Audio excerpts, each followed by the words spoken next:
अस्सलाम वालेकुम dear viewers, आज मैं आप लोगों से थोड़ा सा डिस्कस करना चाहता हूँ रिगार्डिंग उम्रा। अक्सर लोग हमारे पास जब आते हैं या जो लोगों से हम सुनते आ रहे हैं तो वो कहते हैं जी मुझे उम्रा पैकेज चाहिए। उम्रा पैकेज कितने का है? अब उम्रा पैकेज नॉर्मली जो हमारे मार्केट में चल रहा है या 21 दिन का चल रहा है या 15 दिन का चल रहा है, और वो 2 लाख, 2.25 लाख, 2,10,000, 2,05,000 का नॉर्मली चल रहा है उम्रा पैकेज, जिसको आप उम्रा पैकेज बोलते हैं। Being a professional of this field since 1995, मैं आप लोगों को एक रिकमेंडेशन, एक गुजारिश करूंगा कि कभी भी इस तरीके से ना करें कि उम्रा पैकेज कितने का है। आप सवाल ये पूछ लें कि भाई जो पैकेज आप मुझे दे रहे हो उसमें होटल का नाम क्या है और होटल का डिस्टेंस क्या है, हरम से फासला कितना है। आप तो 2 लाख, 2.25 लाख रुपए दे रहे हो, लेकिन आपका टिकट वही है। टिकट और वीजा कास्ट तो चेंज नहीं हो सकता। वो तो आप 10 लाख का पैकेज ले, 2 लाख का पैकेज ले, टिकट और वीजे के कास्ट उसमें ऑलमोस्ट वही रहता है। अब आते हैं होटल एकोमोडेशन की तरफ। अब आप पैकेज लेते हैं, जो इकोनॉमी पैकेज लेते हैं, तो उसका क्या होता है कि जो 2 लाख या 2 लाख वाला पैकेज होता है, वो एकोमोडेशन हमेशा वो लिखते हैं फ्ला होटल और सिमिलर। जहां पे और सिमिलर आता है तो इसका मतलब है कि सबसे बेकार होटल होगा। एक होटल में वो जाएगी, जगह नहीं मिले तो दूसरे होटल में डाल देंगे, दूसरे में जगह नहीं है तो तीसरे में डाल देंगे, फिर आपकी नसीब और होटल पता नहीं वो होटल भी होगा कि नहीं। वो अक्सर बिल्डिंग होते हैं। अच्छा, होटल और बिल्डिंग का फर्क क्या होता है? उसका फर्क ये होता है कि वो अक्सर, अगर आप लोगों ने देखा होगा तो वो आपको कहते हैं कि 5 लोगों का कमरा, 6 लोगों का कमरा, 7 लोगों का कमरा। जबकि अगर आप थोड़ा सा भी 3 स्टार की तरफ भी जाते हैं और या अच्छा 2 स्टार की तरफ भी जाते हैं तो वहां पे ये नहीं होता। वहां पे 4 बेड से ज्यादा कमरे ही नहीं होता। अब ये 7 बेड कहां से लेके आते हैं? वो क्या करते हैं, बेड को छोटा करते हैं, साइज को छोटा करते हैं और एक ही कमरे में 7 बेड लगा देते हैं। अब अगर 7 बेड लगा लेते हैं तो उसमें कमरे में, छोटे से कमरे में 7 बेड लगा ले और 7 बंदों को एक वॉशरूम हो, अगर लकीली वो वॉशरूम अटैच इन रूम है तो। अगर वो वॉशरूम कमरे के साथ अटैच नहीं है तो फिर आप जाएंगे शेयरिंग वॉशरूम पे। शेयरिंग वॉशरूम, एक फ्लोर पे 3 या 4 वॉशरूम होंगे, लेकिन उस फ्लोर पे 15 से 20 कमरे होते हैं। अब अगर हर कमरे में एवरेज 5-5 लोग कर लें तो 20 कमरे भी कर लें तो 100 लोगों के लिए 5 वॉशरूम का क्या वैल्यू होगा।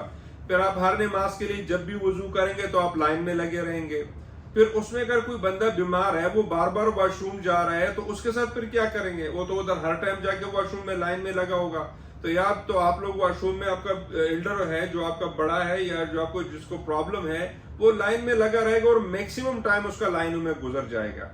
तो मेरे सब दोस्तों से एक गुजारिश है कि आप लोग जब भी उम्रा बुक करें तो आप लोगों का ऑलमोस्ट 2 लाख का खर्चा तो आ ही जाता है टिकट और वीजे के ऊपर। 1,90,000 से लेकर 2 लाख तक खर्चा आ जाता है। अब आते हैं होटल की तरफ। आप अगर 2,20,000 का होटल ले रहे हैं, पैकेज ले रहे हैं, तो उसमें से सिर्फ 20,000 रुपए से 25,000 रुपए ज्यादा हो जाएंगे।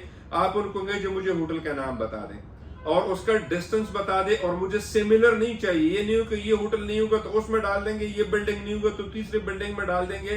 वो बहुत हेक्टिक हो जाएगा। और अक्सर ये उन लोगों से पूछ ले जो लोग उम्रा करके आए हैं, उनसे पूछ ले भाई आपकी एक्सपीरियंस क्या है, तो वो आपको बता देंगे कि कितना दूर था, कितना प्रॉब्लम था।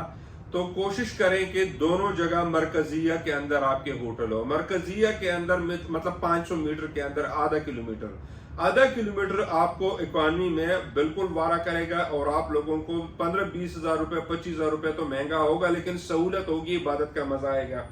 और बहुत अहम चीज ये है कि अक्सर लोग डिस्टेंस नजदीक बताते हैं, लेकिन वो होटल नहीं होता, वो बिल्डिंग होता है। उसका शेयर्ड वॉशरूम होते हैं, प्राइवेट वॉशरूम नहीं होता। और कोशिश करें कि 4 लोगों से ज्यादा एक लोग कमरे में ना हो। और ये भी एक चीज है, शेयरिंग में कभी भी नहीं जाए। अक्सर शेयरिंग में क्या होता है कि आपकी फैमिली है, आप उसको शेयरिंग में बुक करते हो। जब फैमिली को शेयरिंग में बुक करते हो तो वहां पे प्रॉब्लम ये होता है कि उसके पास मिसाल के तौर पर 3 लेडीज आ गई, 2 मर्द आ गए, तो वो उसी कमरे में आपको पर्दा लगा देते हैं कि जनाब इसमें आप शेयरिंग करें, मर्द इधर, आप लेडीज इधर। आप तो इबादत के लिए आए हैं। और भाई इबादत के लिए तो आए हैं, उसमें तो वॉशरूम एक है, फिर वो मर्द और औरतें एक ही वॉशरूम यूज करेंगे। और आप गए हो उम्रा के लिए, पर्दे के लिए, अल्लाह की रजा के लिए, तो कोशिश करें कि इन चीजों से निकले। मरकजिया के अंदर बुक करें, मिनिमम 2 स्टार बुक करें, लेकिन मरकजिया के अंदर हो, अटैच वॉशरूम के साथ हो, 4 बेड से ज्यादा का कमरा ना हो। और कमरे का जो प्राइस है, जो होटल का प्राइस है, वो उसको 10-20 ہزار مہنگا ضرور لیں، لیکن کوشش یہ کریں کہ 4 سے زیادہ لوگ نہ ہوں اس میں. اگر 5 بھی ہو تو آپ کے فیملی ممبرز ہو، پھر آپ لوگ اسی کمرے میں تنگ ہوں گے. کمرہ بڑا نہیں ہوتا، کمرہ وہی ہوگا، بیڈ زیادہ ہوں گے. واش روم ایک ہی ہوگا. 2 بندوں کے لیے کمرہ لیں تب بھی ایک واش روم، 5 بندوں کے لیے کمرہ لیں تب بھی ایک واش روم، اگر 8 بندوں کے لیے تب بھی ایک واش روم. تو واش روم کی پرابلم بھی ذہن میں رکھیں کہ آپ لوگوں کو کون سا ہوٹل مل رہا ہے. اور سیملر پہ کبھی بھی نہ جائے. سیملر میں ہمیشہ پرابلمز ہوتے ہیں. آپ کو وہ بتائیں گے جناب کہ سیملر میں آپ کو یہ والا بلڈنگ دے رہا ہوں، یہ نہیں ہوگا تو دوسرا ہوگا، دوسرا نہیں ہوگا تو تیسرا ہوگا. اور جب بھی کوئی ہوٹل دیتے ہیں تو اس ہوٹل کے سٹار ریٹنگ گوگل پہ چیک کیا کرے کہ کتنے لوگوں نے ریویوز ٹوٹل دی ہے اور کس نے کیا دے. اس کی تصویریں بھی گوگل پہ ہوتے ہیں، اس کے ریویوز بھی گوگل پہ ہوتے ہیں. تو میرے خیال میں بیٹر از دیٹ کہ آپ لوگ کم از کم منیمم مرکزیہ پہ جائیں، 3 سٹار پہ کم از کم جائیں کہ عبادت کا مزہ آ جائے. 3 سٹار یا 2 سٹار سے نیچے مرکزیہ سے باہر بالکل عمرہ بک نہ کریں. 10-20 ہزار کے فرق پہ آپ کا پورا عبادت کا ضیاع ہو جائے گا. دعا میں یاد رکھیں، اللہ آپ کو خوش رکھے. انشاءاللہ اگلی ولاگ میں ہم اس سے زیادہ ڈیٹیل آپ لوگوں کو بتائیں گے کہ آپ لوگوں کو عمرہ کرنے میں آسانی ہو. جزاک اللہ خیر.